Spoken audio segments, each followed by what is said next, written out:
Assalamualaikum warahmatullahi wabarakatuh. So hari ni kita akan main game ni macam Subway Surfers. Yang ni lah. Okay, sebelum tu bagi ucapan dari budak kecil. Silakan.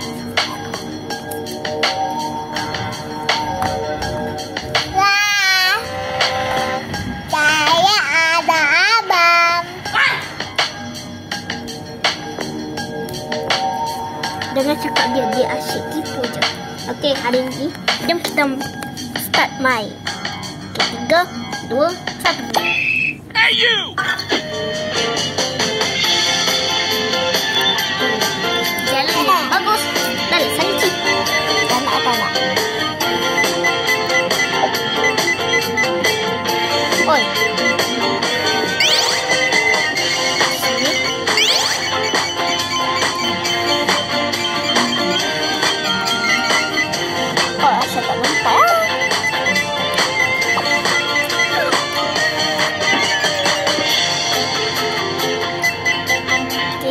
Jalanan yang bagus dan hujan pasti kita saja. Oh, ni jalan kuat. Ini sebab apa susah.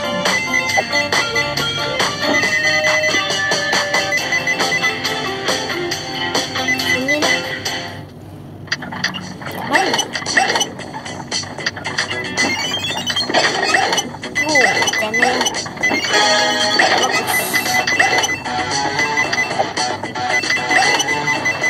susah nak main game ni.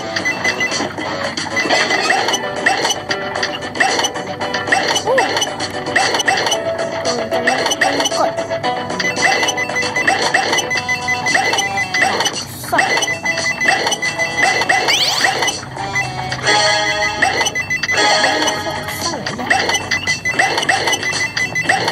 Okey, baru siap.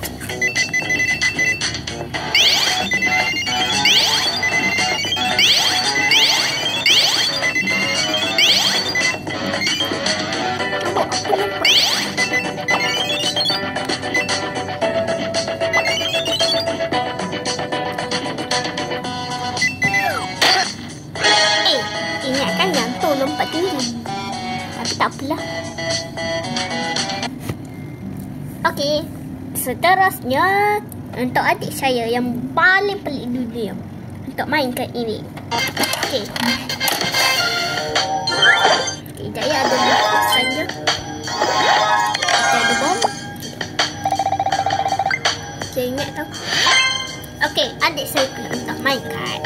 Okay, silakan. Main je. Hey you!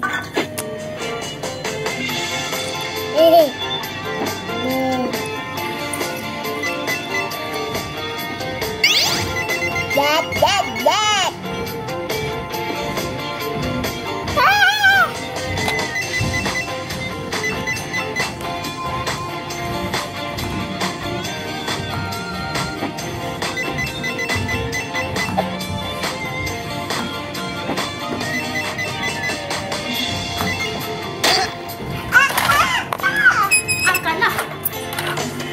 Ninja.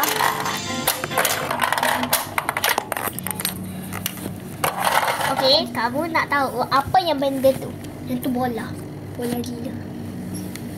Adalah iklan.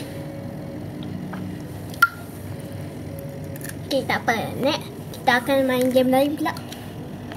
So, tengok ni kita ada banyak game. Tapi malas nak pilih game yang mana satu. So, kita pilih 2 game je. Kita main game ni. Ni bawah ada. Tahu. Okey, jap.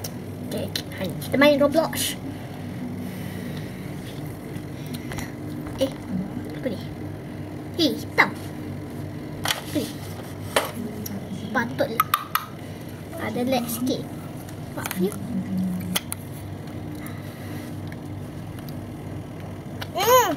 Okey. Kita tak tahu nak main apa. Tapi korang boleh komen nak pilih game apa dalam Roblox. Silakan. Okay, terima kasih. Bye-bye.